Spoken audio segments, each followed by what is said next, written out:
Sveiki un laipni lūdzam jaunajā Tooltalk sērijā. Mani sauc Filips. Šodien apskatīsim 20 voltu akumulātora pulēšanas mašīnas sākuma komplektu. Vairāk par to pastāstīšu darbnīcā. Pa ceļam uz turieni tu varbūt jau vari abonēt kanālu un nospiest patīk šim video.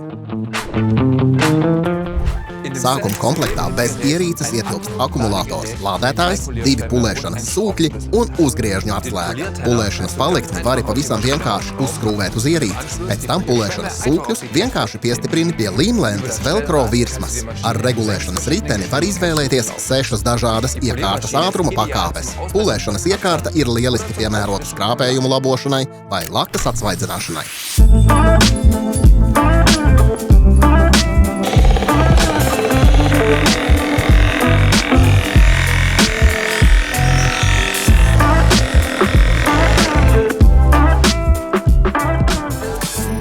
Tagad tu zini, ko pulēšanas mašīna spēja paveikt. Uzraksti komentāros, kādam nolūkam tu to izmantosi un vienkārši ķeries pie darba.